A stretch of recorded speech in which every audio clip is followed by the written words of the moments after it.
London বৈঠকের মধ্য দিয়ে নির্বাচনী টানেলে দেশ, বললেন আমির খসরু। তারেক রহমানকে চীন সফরে আমন্ত্রণ চীনা কমিউনিস্ট পার্টির। সংস্কার ইস্যুতে অনৈক্য থাকা বিষয়ে গণভোট চায় জামায়াত। নির্বাচনের আগে মৌলিক সংস্কার ও খুনিদের বিচারে আপোষ করবে না এনসিপি। 18 সংসদ নির্বাচনের অনিয়মের খোঁজে দুদক, সংশ্লিষ্টদের তথ্য চেয়ে চিঠি। 13 জেলা নির্বাচন অফিসে অভিযান।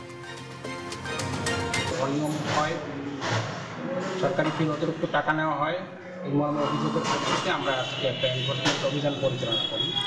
সাবেক সিইসি নুরুল হুদা 4 দিনের রিমান্ডে। মবে জড়িতদের বিরুদ্ধে ব্যবস্থা জানালেন স্বরাষ্ট্র উপদেষ্টা।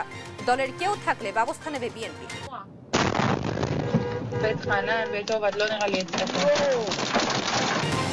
ইরানে দফায় দফায় হামলায় বিপর্যস্ত ইসরায়েল। ফোর্দো পারমাণবিক স্থাপনায় আবারও আক্রমণ।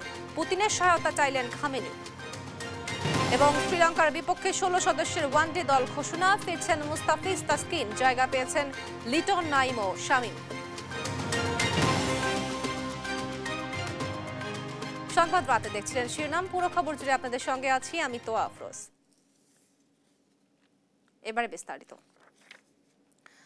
লন্ডন বৈঠকের মাধ্যমে দেশ নির্বাচনী টানেলে প্রবেশ করেছে বলে মন্তব্য করেছেন বিএনপির স্থায়ী কমিটির সদস্য আমির খসরু মাহমুদ চৌধুরী। সোমবার বিকেলে গণফোরামের সঙ্গে বিএনপির লিয়াজো কমিটির বৈঠক শেষে সাংবাদিকদের তিনি বলেন, প্রধান উপদেষ্টার সঙ্গে তারেক রহমানের বৈঠকের পর নির্বাচন নিয়ে সব শঙ্কা কেটে গেছে। মোহাম্মদ আলাউদ্দিনের রিপোর্ট। সম্প্রতি লন্ডনে বাংলাদেশের প্রধান উপদেষ্টা ডক্টর মোহাম্মদ ইউনূসের সঙ্গে বিএনপির ভারপ্রাপ্ত চেয়ারম্যান তারেক রহমানের সাক্ষাৎ হয়। এরপর থেকেই আলোচনার কেন্দ্রবিন্দুতে আসন্ন জাতীয় নির্বাচন।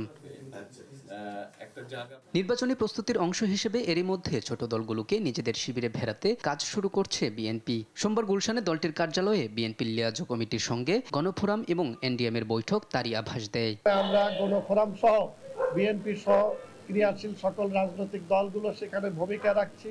আমরা সেখানে 31 দফা কিভাবে বাস্তবায়ন করা যায় সংস্কার, সেটা আমরা ইতিমধ্যে জাতির কাছে অঙ্গীকার করেছি। সব কাজ আমরা যেটাই করব একত্রিতভাবে করব।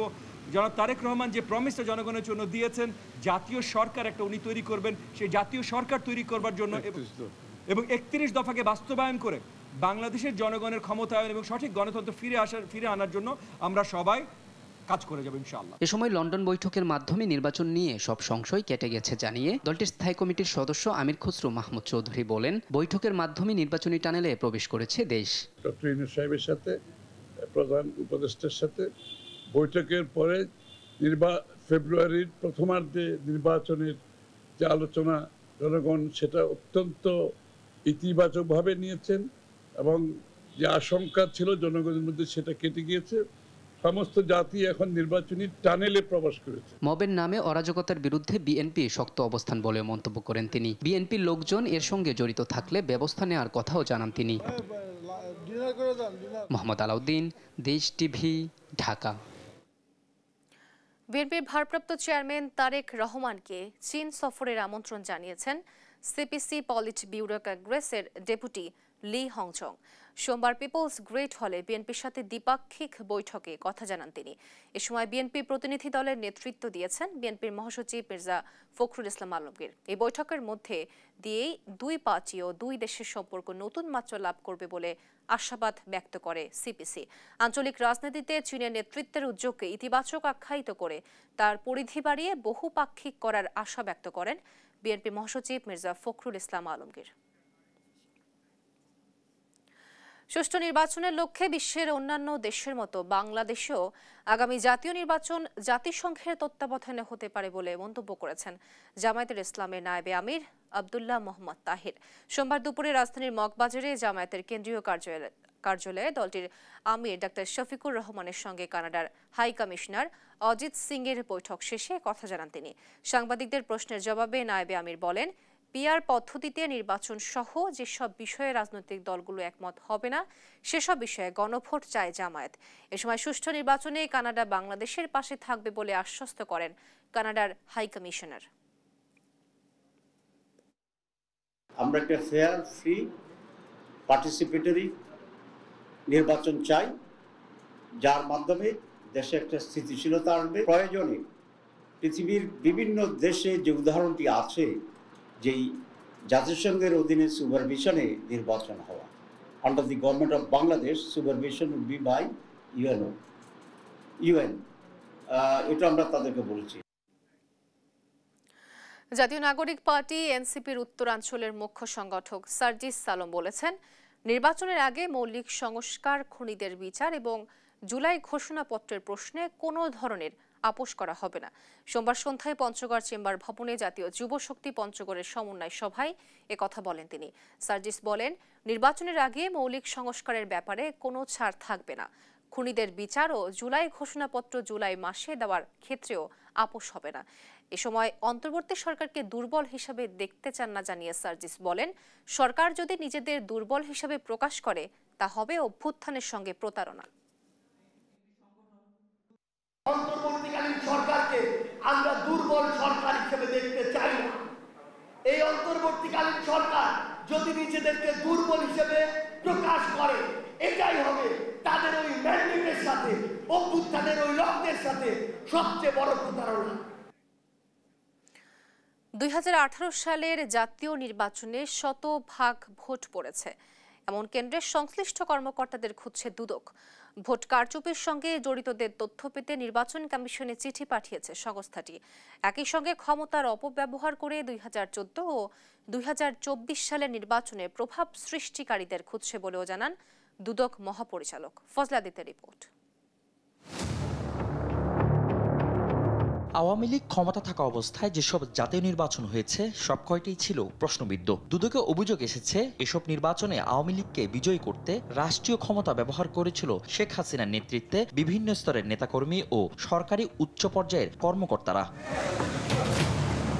গেল জানুয়ারিতে এই অভিযোগ অনুসন্ধানে নামে দুদক। গঠন করা হয় 5 সদস্যের কমিটি। সেই অনুসন্ধান দল এবার 2018 সালের নির্বাচনে যে কটি কেন্দ্রে শতভাগ ভোট পড়েছে তা জানতে চেয়ে নির্বাচন কমিশনে চিঠি দিয়েছে। বিগত যে 3টি নির্বাচন নিয়ে ইতিমধ্যে আমাদের একটি অনুসন্ধান চলমান রয়েছে। সেই অনুসন্ধান সংক্রান্তে অনুসন্ধান দল রেকর্ডপত্র সংগ্রহের জন্য অধিযাচনপত্র প্রেরণ করেছেন এবং অনেক ক্ষেত্রে তারা কিছু কিছু রেকর্ডপত্র পেয়েছেন।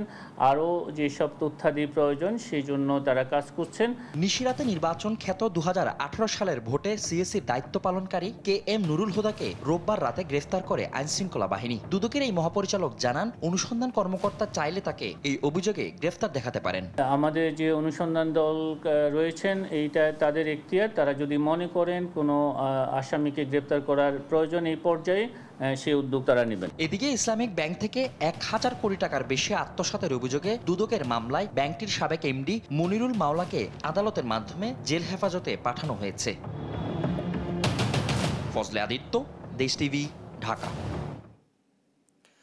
এদিকে কর্মকর্তা কর্মচারীদের বিরুদ্ধে গ্রাহকের জাতীয় পরিচয়পত্র তৈরি, সংশোধন এবং প্রদানে হয়রানি সহ নানা অভিযোগে 13টি জেলা নির্বাচন অফিসে অভিযান চালিয়েছে দুর্নীতি দমন কমিশন। মিলেছে অনিয়মের সত্যতাও।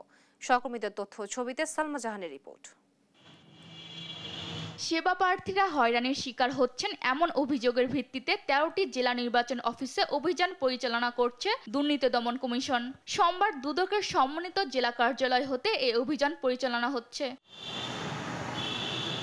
সেবা পেতে ভোগান্তি, অনৈতিক লেনদেনের অভিযোগ খতিয়ে দেখতে রাজশাহী আঞ্চলিক নির্বাচন অফিসে অভিযানে দুদক। সোমবার বেলা 11:30টায় সহকারী পরিচালক আমির হোসেনের নেতৃত্বে এই অভিযান হয়। এ সময় অনিয়মের প্রাথমিক সত্যতা পায় সংস্থাটি। আমরা ছদ্মবেশে দুজন গ্রাহকের সাথে কথা বলে জানতে পারি যে নিচতলার আউটসোর্সিংয়ের কর্মচারীরা তাদের কাছ থেকে 230 টাকা করে আদায় করে, যার কোনো রসিদ বা কোনো স্লিপ দেওয়া হয়নি। পরবর্তীতে আমরা চ্যালেঞ্জ করলে তারা কোনো রেজাই চালান আমাদেরকে দেখাতে পারে।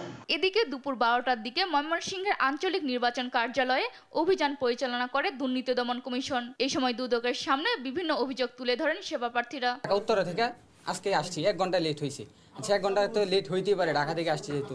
11টার দিকে গেছি, বলে হবে না, আপনার সকাল 10টায় আসতে বলছিলাম, আসেন নাই, এই জন্য আপনার কাজটা হবে না, আপনি সামনের মাসের 5 তারিখে আসেন। ভোটার আইডেন্টি কার্ডের ফটো আমার তাই নেহানো আছে, ওইগুলো নিয়ে আমি কাগজপত্র নিয়ে ঘুরি। আওয়ার পরে তো কয় যে আমরা মেসেজ যাব, আপনি জানেন। হ্যাঁ, তারিখ আর তারিখ কবে আমু, মঙ্গলবার আইন, এর সামনের সপ্তাহে আইন, এই যে এরকম ঘোরার পরে তো আমি ঘুরতেই আছি। আমি 1 বছর আগে আবেদন করছিলাম, 1 বছর আগে আবেদন করার পরে 2বার আসছি।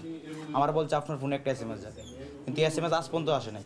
যদিও অনিয়মের অভিযোগ অস্বীকার করে নির্বাচন কর্মকর্তার দাবি শতভাগ সেবা নিশ্চিতে কাজ করছেন তারা। মানুষ কাজকর্ম করলে ভুল ত্রুটি থাকতেই পারে, সেটা আমরা দেখবো যদি হয়ে থাকে কিছু এরকম, তবে আমরা আন্তরিকভাবে আমরা সেবা দিচ্ছি এখানে। আর দুদক বলছে সুনির্দিষ্ট অভিযোগের প্রেক্ষিতে অভিযান পরিচালনা করে অনিয়মের সত্যতা মিলেছে।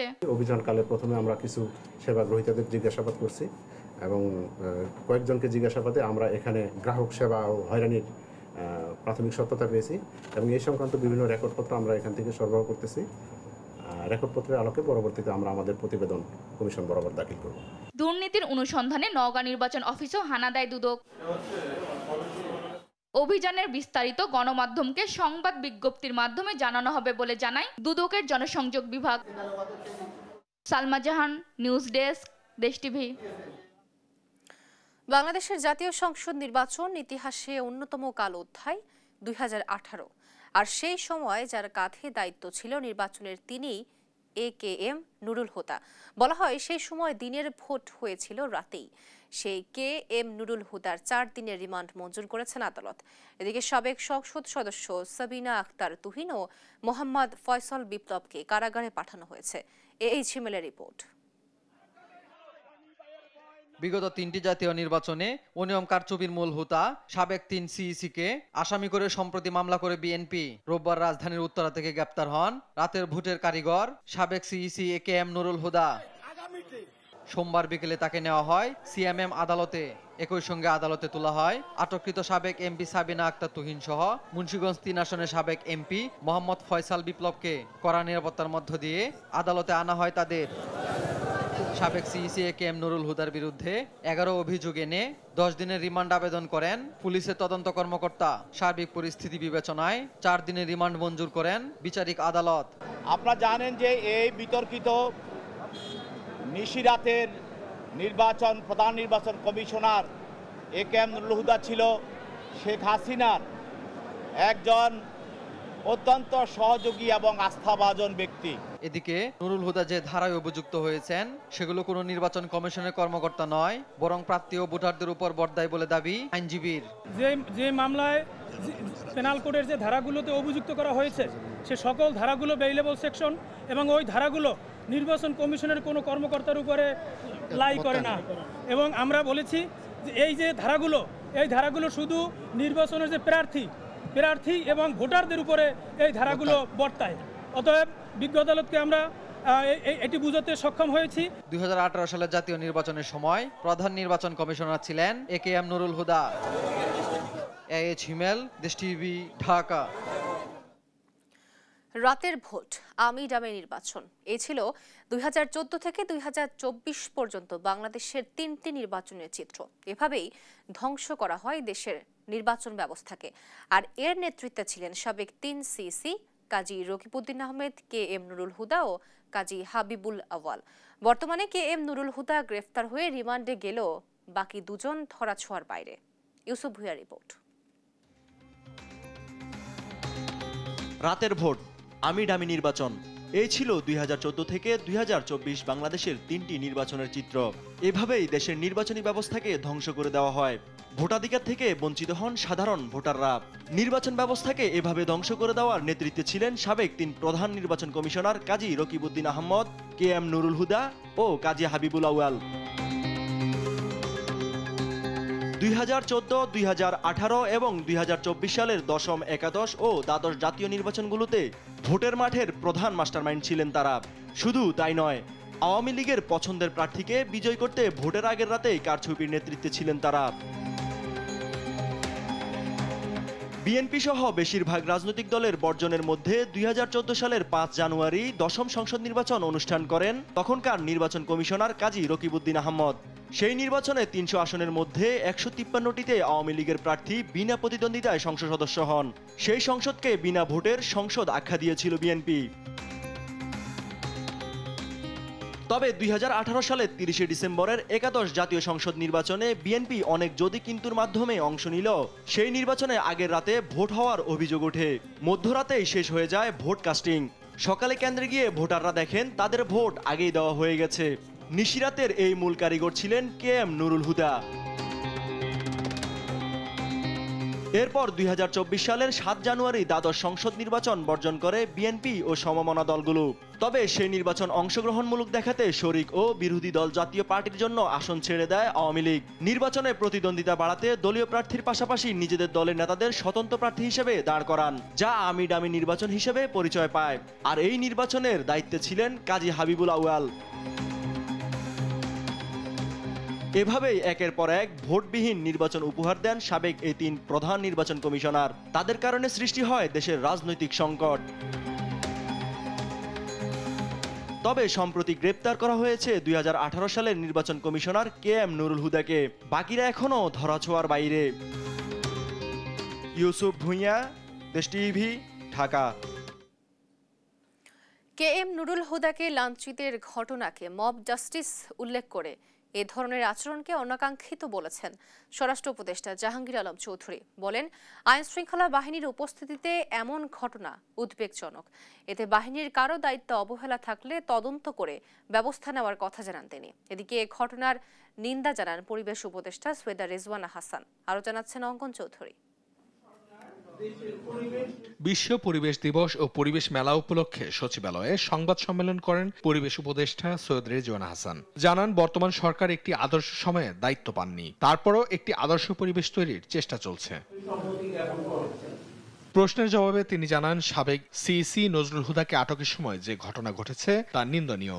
সরকার একটা বিবৃতি দিয়ে কেবল নিন্দা জানায়নি, সরকার এই কথাটাও বলেছে যে এই ব্যাপারে প্রয়োজনীয় পদক্ষেপ গ্রহণ করা হবে। কথা হচ্ছে যে কেন পারা যাচ্ছে না, এটা প্রত্যেকেরই আসলে আত্মবিশ্লেষণের একটা জায়গা আছে। হ্যাঁ, আমরা খুব একটা আদর্শ পরিবেশে দায়িত্বভারটা গ্রহণ করি নাই এবং আমরা এর লোক ওর লোক এটা সবসময় শুনি। সে অর্থে আমাদেরকে কিন্তু ইস্যু ভিত্তিক কাজ করে যেতে হচ্ছে, বিষয়টাকে প্রাধান্য দিয়ে কাজ করতে হচ্ছে। এদিকে গাজীপুরের কালিয়াকুড়ের মৌচাকে হর্টিকালচার সেন্টারে পরিদর্শন করেন স্বরাষ্ট্র উপদেষ্টা জাহাঙ্গীর আলম চৌধুরী।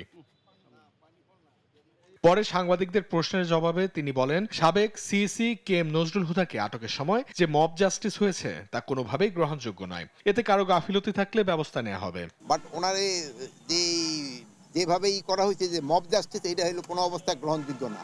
এটার সাথে যদি কোনো আইন শৃঙ্খলা বাহিনী জড়িত থাকে তাদের বিরুদ্ধে আমরা আইনানুগ ব্যবস্থা নেব।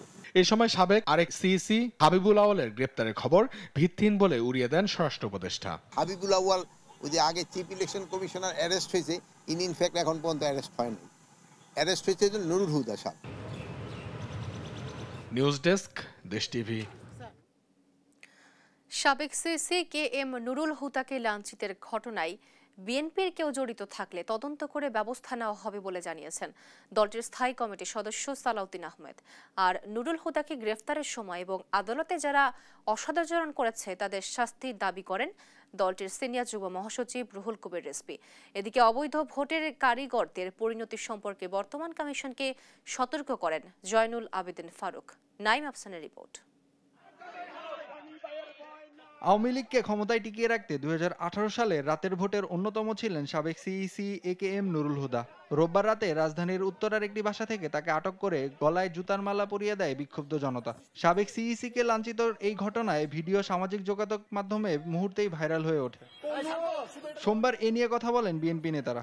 দলটির স্থায়ী কমিটির সদস্য সালাউদ্দিন আহমেদ ফোন আলাপে সাংবাদিকদের বলেন, নুরুল হুদাকে লাঞ্ছিতের ঘটনায় বিএনপির কেউ জড়িত থাকলে তদন্ত করে ব্যবস্থা নেওয়া হবে। এটি একটি বিচ্ছিন্ন ঘটনা।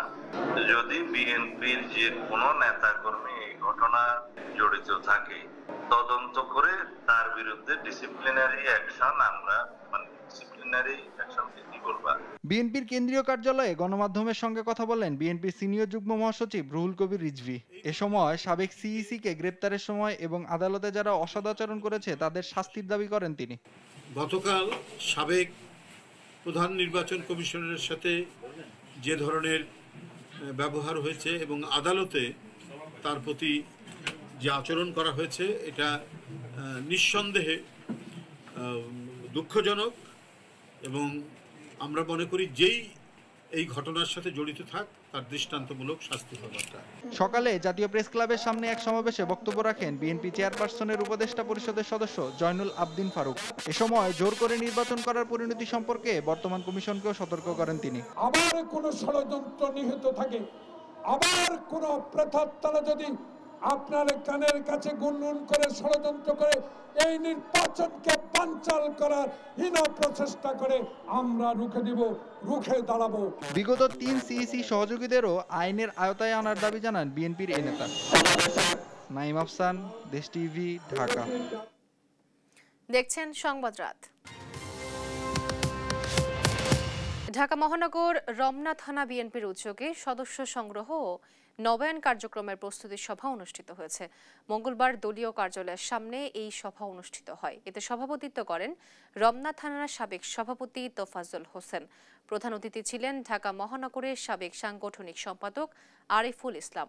কর্মসূচি সফল করতে সবাইকে সক্রিয়ভাবে কাজ করার আহ্বান জানান বক্তারা। সারা দেশে করোনার পাশাপাশি ডেঙ্গুর প্রকোপ বাড়ছে। 24 ঘন্টায় ডেঙ্গু আক্রান্ত হয়ে মারা গেছেন 2 জন। এ সময় হাসপাতালে ভর্তি হন 392 জন। এই অবস্থায় স্বাস্থ্য বিভাগের নিষ্ক্রিয়তায় পরিস্থিতি ভয়াবহ হতে পারে বলে সতর্ক করছেন বিশেষজ্ঞরা। এদিকে গত 24 ঘন্টায় করোনায় আক্রান্ত হয়ে মারা গেছেন 3 জন। হাসানাল মাহমুদের রিপোর্ট। ডেঙ্গুর সঙ্গে যোগ হয়েছে করোনার প্রকোপ, ভিড় বাড়ছে হাসপাতালগুলোতে। 24 ঘন্টায় ডেঙ্গু আক্রান্ত হয়ে মৃত্যু হয়েছে 2 জনের। নতুন করে হাসপাতালে ভর্তি হয়েছে 292 জন। গেল বছর জুনের প্রথম 23 দিনে ডেঙ্গু আক্রান্ত হয়ে হাসপাতালে ভর্তি হয়েছিল 532 জন। চলতি বছর সে সংখ্যা দাঁড়িয়েছে প্রায় 4000-এ। একই সঙ্গে বাড়ছে করোনার সংক্রমণ। প্রায় 3 বছর পর রোববার মৃত্যুর খাতায় একদিনে যোগ হয়েছেন 5 জন। সংক্রমণ বৃদ্ধির এ ধারা দ্রুতই আরও ছড়িয়ে পড়বে বলে সতর্ক করছেন বিশেষজ্ঞরা। যে হারে এটি সংক্রমণ করছে তাতে কিন্তু প্রতিদিনই রোগীর সংখ্যা বাড়ছে। তার মানে হচ্ছে যে অনিবার্যভাবে আমরা আরেকটি বড় সংক্রমণের ঢেউয়ের মোকাবেলা করতে যাচ্ছি। এখন সেটি তার তীব্রতা কেমন হবে, মানুষ কতটা অসুস্থ হবে, সেটা ভিন্ন রকমের একটা ব্যাপার। কিন্তু এটা ঠিক যে সংক্রমণ বাড়ছে এবং এর মধ্য দিয়ে একটি জনপ্রভাবও তৈরি হবে। একই সঙ্গে ডেঙ্গু ও করোনা সংক্রমণের পরও স্বাস্থ্য বিভাগের কোনো তৎপরতা না থাকায় জনস্বাস্থ্যের জন্য মারাত্মক হুমকি বলে মনে করছেন বিশেষজ্ঞরা। টাইফয়েড, প্যারাটাইফয়েড, শ্বাসতন্ত্রীয় সংক্রমণ এগুলোর কারণে জ্বর বাড়ছে। সে সময় কিন্তু করোনার সংযোগটা এগুলোর মধ্যে পরিস্থিতিকে আরও জটিল করে ফেলছে। এই সময়ে কর্তৃপক্ষের পক্ষ থেকে মানুষজনকে উদ্বুদ্ধ করার জন্য, কেমন জীবনযাপন করার জন্য যে প্রভাব সৃষ্টিকারী একটি প্রচারণা করা দরকার, সেটা কিন্তু এখনও হচ্ছে না। আমরা বলতে পারি একেবারে বাধাহীনভাবে করোনা, ডেঙ্গু বা চিকনগুনিয়ার বিস্তার ঘটছে। এটি হচ্ছে আমাদের জন্য বিপদের বড় ব্যাপার। এর সঙ্গে যোগ হওয়া সাধারণ ভাইরাস, নিউমোনিয়া সহ বিভিন্ন রোগের প্রকোপ বৃদ্ধিতে স্বাস্থ্য অধিদপ্তরের স্পষ্ট গাইডলাইন দরকার বলে মনে করছেন জনস্বাস্থ্যবিদরা। হাসান আল মাহমুদ, দেশ টিভি, ঢাকা। জুলাই অভ্যুত্থানে সংগঠিত বিভিন্ন অপরাধের মামলায় গ্রেফতার ডিভিশনপ্রাপ্ত আসামিদের জন্য চালু হলো বিশেষ কারাগার। ঢাকার কেরানীগঞ্জের মহিলা কেন্দ্রীয় কারাগারটিকে সর্বাধুনিক প্রযুক্তি ও কঠোর নিরাপত্তা ব্যবস্থায় নতুন রূপ দেওয়া হয়েছে। এ কারাগারে রাখা হবে পতিত আওয়ামী সরকারের মন্ত্রী, এমপি, আমলা তথা ডিভিশনপ্রাপ্ত এবং বেপরোয়া আচরণ করা বন্দীদের। দেশ টিভিকে দেওয়া সাক্ষাৎকারে সব তথ্য দেন কারা মহাপরিদর্শক। 21 জুন কারাগারটিতে কার্যক্রম শুরু হয়েছে বলে জানান তিনি। সাবরিনা মজুমদারের রিপোর্ট।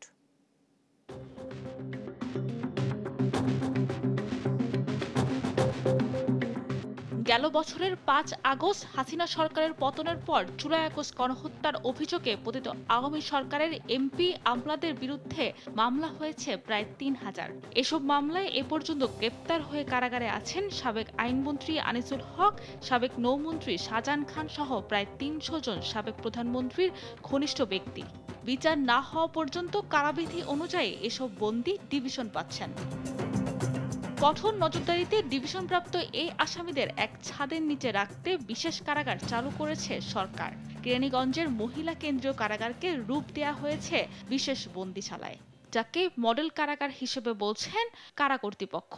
21 জুন থেকে এর কার্যক্রম চালু হয়েছে বলে জানান কারা মহাপরিদর্শক ব্রিগেডিয়ার জেনারেল সৈয়দ মোহাম্মদ মোতাহের হোসেন। 21 জুনে আমরা চালু করেছি। ঝুঁকিপূর্ণ যারা বন্দী আছেন তাদেরকে এখানে রাখার পরিকল্পনা গ্রহণ করেছে। কারাগারে বিভিন্ন অনিয়মের অভিযোগ আছে, তাদেরকে আমরা নিয়ন্ত্রণ করতে পারছি না, এরকম টাইপের কিছু বন্দীকে আমরা এখানে রাখার চেষ্টা করব।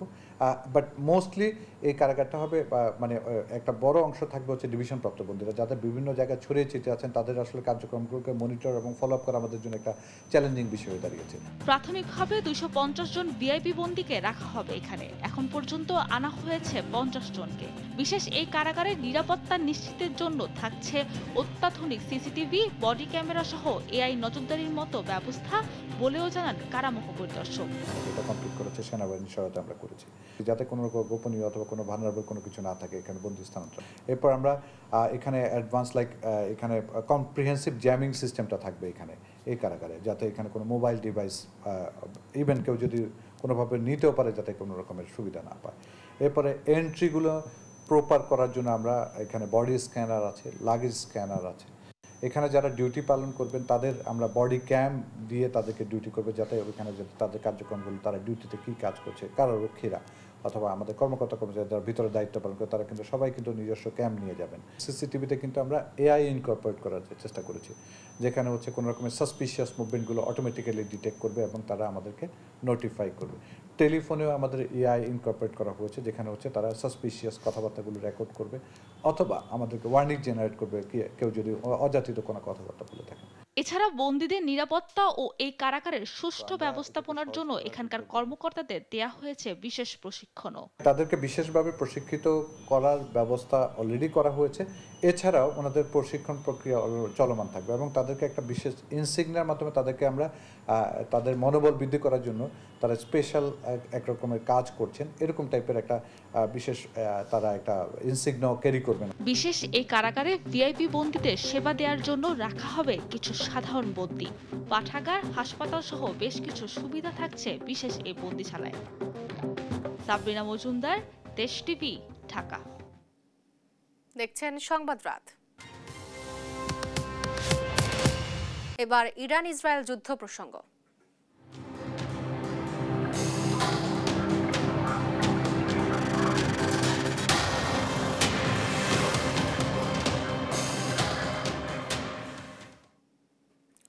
কাতার ও ইরাকের মার্কিন সামরিক ঘাঁটি লক্ষ্য করে ক্ষেপণাস্ত্র ছুড়েছে ইরান। দেশটি 3টি পরমাণু স্থাপনায় হামলার জবাবে ব্যালিস্টিক ক্ষেপণাস্ত্র ছোড়ে। সোমবারের হামলার বিষয়টি নিশ্চিত করেছে ইরানের অভিজাত বাহিনী আইআরজিসি। দোহা থেকে বিস্ফোরণের শব্দ শোনা যায়। সেখানকার আকাশ প্রতিরক্ষা ব্যবস্থাকে বেশ কিছু ক্ষেপণাস্ত্র ধ্বংস করতে দেখা যায়। এ সময় মানুষ আতঙ্কিত হয়ে পড়েন। কাতারের আল উদাইদা বিমান ঘাঁটিতে বিস্ফোরণ শোনা গেছে। এখানে প্রায় 10,000 মার্কিন সেনা আছে।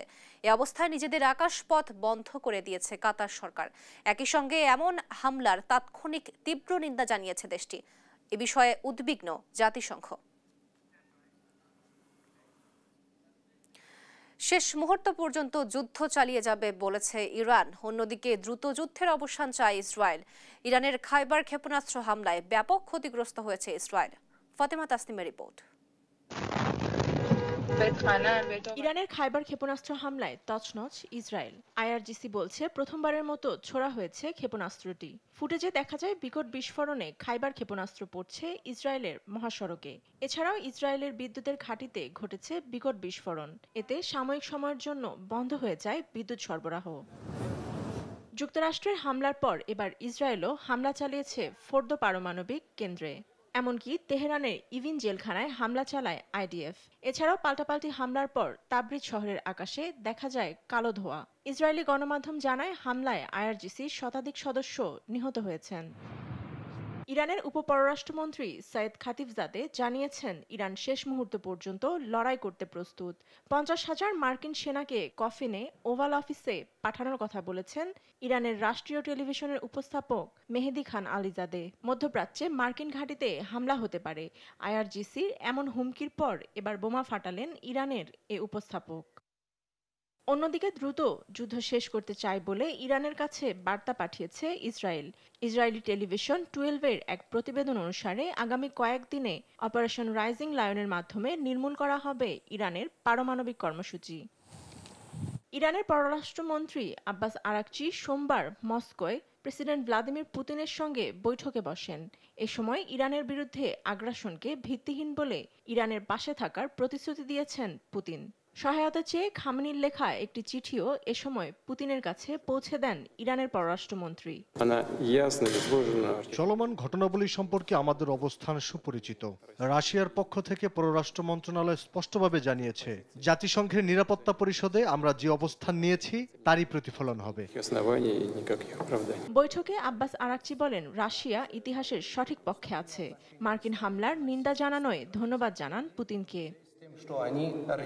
ফাতেমা তাসনিম, নিউজ ডেস্ক, দেশ টিভি। এদিকে বিশ্ববাজারে গেল 5 মাসে জ্বালানি তেলের দাম সর্বোচ্চ পর্যায়ে। ইরান হরমুজ প্রণালী বন্ধের অনুমোদন দেওয়ায় বিশ্বে অপরিশোধিত তেল ও গ্যাসের দাম লাগাম ছাড়ার আশঙ্কা। এতে বড় ধরনের প্রভাব পড়বে এশিয়ার বাজারে। হরমুজ প্রণালী কেন গুরুত্বপূর্ণ তা জানাচ্ছেন লুৎফর কবির।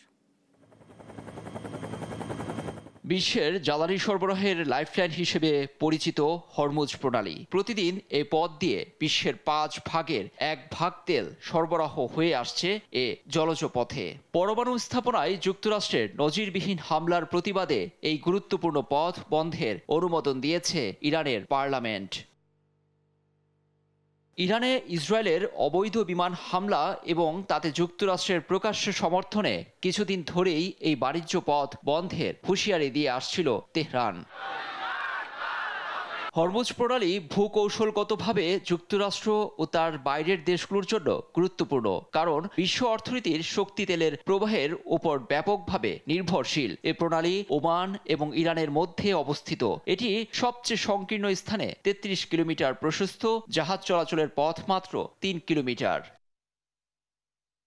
সৌদি, ইরাক, কুয়েত, আমিরাত, কাতার এবং ইরানের মতো প্রধান তেল ও গ্যাস উৎপাদনকারী দেশগুলো এ পথেই নির্ভরশীল। এশিয়ার চীন, ভারত, জাপান, দক্ষিণ কোরিয়াও তাদের জ্বালানির সিংহভাগ এ পথে আমদানি করে। এই পথের নিয়ন্ত্রণ অনেকটাই ইরানের হাতে। যুক্তরাষ্ট্র ও ইসরায়েলের হামলার জবাবে এটি বন্ধের অনুমোদনে উদ্বিগ্ন ভারতও। মধ্যপ্রাচ্যে যে সংকট চলছে তা অপ্রত্যাশিত। এই উত্তেজনা বাড়তে পারে তার পূর্বাভাস দিয়েছিলাম। ভারত প্রতিদিন যে 5.5 বিলিয়ন ব্যারেল অপরিশোধিত তেল ব্যবহার করছে তা প্রায় 2 মিলিয়ন আসে হরমুজ প্রণালী থেকে। এই সংকট উত্তোলনে প্রধানমন্ত্রী মোদীর ধারাবাহিক চেষ্টা চালাচ্ছে। ক্রমবর্ধমান উত্তেজনায় আমরা প্রস্তুত আছি। এই প্রণালীকে বিশ্বের সবচেয়ে গুরুত্বপূর্ণ তেল পরিবহনের চেক পয়েন্ট হিসেবে বর্ণনা করেছে যুক্তরাষ্ট্র। বাহরাইনে অবস্থিত মার্কিন 5ম নৌবহরকে অঞ্চলটিতে বাণিজ্যিক জাহাজ চলাচলে নিরাপদের দায়িত্বে রেখেছে ওয়াশিংটন। এই পথ বন্ধ না করতে ইরানের মিত্র চীনকে দায়িত্বশীল ভূমিকা রাখার আহ্বান জানিয়েছেন মার্কিন পররাষ্ট্রমন্ত্রী মার্ক রুবিও। এরই মধ্যে বিশ্ববাজারে তেলের দাম জানুয়ারির পর সর্বোচ্চ পর্যায়ে ঠেকেছে। ইসরায়েল, ইরান এবং যুক্তরাষ্ট্রের উত্তেজনায় বিশ্বজুড়ে জ্বালানি তেল ও গ্যাসের দাম বৃদ্ধির আরও আশঙ্কা করছে সংশ্লিষ্টরা। লুৎফর কবির, নিউজ ডেস্ক, দেশ টিভি। দেখছেন সংবাদ রাত।